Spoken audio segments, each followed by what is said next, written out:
o sul do Paraná virou palco de destruição total. Na tarde de sexta-feira, 7 de novembro de 2025, um pesadelo assolador tomou conta de parte do interior do estado do Paraná. Um tornado de força quase histórica, com ventos estimados entre 180 km por hora e mais de 250 km por hora, avançou como um furacão terrestre, destruindo tudo à sua passagem. O episódio ocorreu principalmente no município de Rio Bonito do Iguaçu, mas não se limitou a ele. As cidades vizinhas, como Guarapuava, Candói e Laranjeiras do Sul, também entraram no rastro desse monstro climático. Casas reduzidas a escombros, veículos tombados, árvores arrancadas como estilhaços, uma cena de apocalipse que dificilmente será esquecida. A intensidade atinge níveis raros, e a ameaça será ainda maior. O órgão estadual de monitoramento climático, CIMEPAR, confirmou que o fenômeno foi preliminarmente classificado como tornado nível F2, ou seja, ventos de 180 km por hora a 250 km por hora. Mas o que assusta ainda mais, há indícios de que em alguns pontos da cidade os ventos teriam ultrapassado 250 km por hora, elevando a possibilidade de uma reclassificação para F3, categoria rara no Brasil, com estragos quase totais.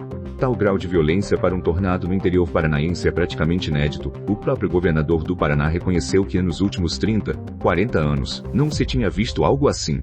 O resultado? Um rastro de devastação que atravessou ruas, casas e vidas como se fosse um filme de terror tornado realidade. Mortes, feridos, desaparecidos, no balanço sombrio. Até o momento, ao menos 5 vidas foram ceifadas, 4 em Rio Bonito do Iguaçu, uma em Guarapuava. As feridas físicas são igualmente alarmantes. Mais de 432 pessoas ficaram feridas, sendo que 9 delas registradas como gravemente lesionadas.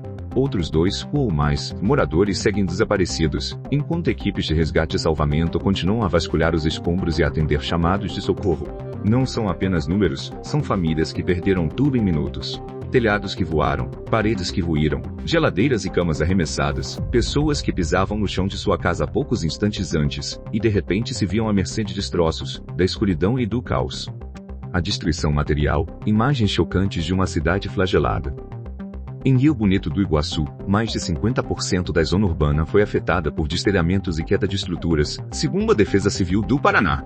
Postos de gasolina foram arrancados do solo, silos agrícolas despencaram, árvores gigantes foram arrancadas pelas raízes, e carros simplesmente tombaram de lado ou foram levitados por instantes pelas rajadas. Imagina um cenário, uma rua calma às 17 horas, com crianças brincando, vizinhos cumprimentando-se, e de repente uma nuvem escura que se aproxima rápido, um rugido que assobia, correntes de vento que viram tornado, e depois, silêncio absoluto. Casas que eram lares, viraram montes de madeira e concreto. O chão coberto por telhas quebradas, fios elétricos soltos, móveis partidos. Cerca elétrica enrolada, como se fora feita de papel. Os prejuízos à infraestrutura são enormes, o atendimento médico está sobrecarregado, os hospitais próximos já mobilizam leitos para feridos, ambulâncias de outras cidades, como Cascavel e Guarapuava, foram deslocadas para ajudar. Equipes de bombeiros, policiais e voluntários entraram em ação imediatamente, mas o tamanho da catástrofe coloca em xeque o tempo de resposta. O desencadeamento, clima explosivo, sistema de baixa pressão e uma supercélula agressiva. Meteorologistas do CIMEPAR explicam que o fenômeno se formou a partir de uma frente fria vinda do Paraguai somada a um sistema de baixa pressão atmosférica que avançou pelo oeste, sudoeste e centro-sul do Paraná. Em meio a essas condições, formou-se uma supercélula, uma tempestade isolada, extremamente violenta e capaz de gerar tornados, que atingiu exatamente a região de Rio Bonito do Iguaçu. Os equipamentos de monitoramento registraram também chuvas intensas, em alguns pontos, mais de 40 milímetros, e rajadas de vento fortes em várias cidades da região. O cenário, céu negro, nuvens girando, estrondo no horizonte, e depois, em poucos minutos, o caos total. A resposta das autoridades, socorro imediato e emergência em todo o estado.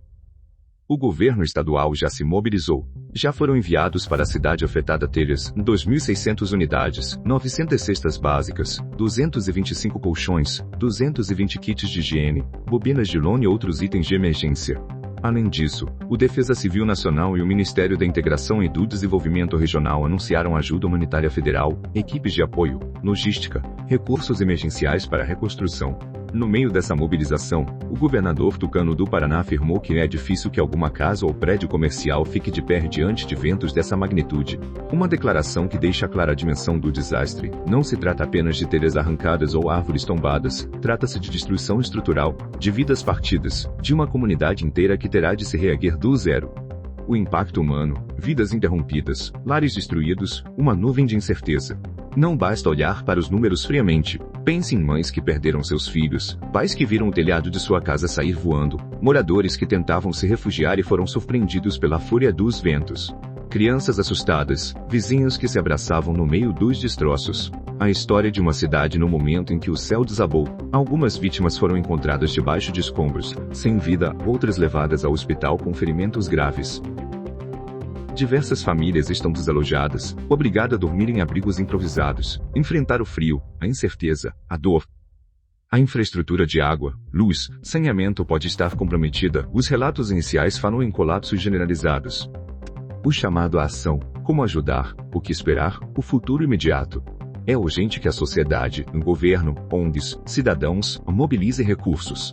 Doações de telhas, colchões, kits de higiene, alimentos não perecíveis, roupas de frio, atenção especial aos feridos e aos que perderam tudo. A retomada vai exigir tempo, coordenação, solidariedade. As autoridades pedem que moradores evitem áreas de risco, estruturas danificadas, árvores inclinadas, fios soltos, até que a vistoria técnica confirme a segurança do local. Além disso, o fenômeno serve como um alerta: mudanças climáticas, sistemas extremos de tempestade, regionais até então pouco acostumadas a tornados intensos, todos esses fatores se encaixam num cenário de maior vulnerabilidade. Os instrumentos de previsão meteorológica precisam ser ainda mais integrados, as redes de emergência fortalecidas, a cultura de risco disseminada.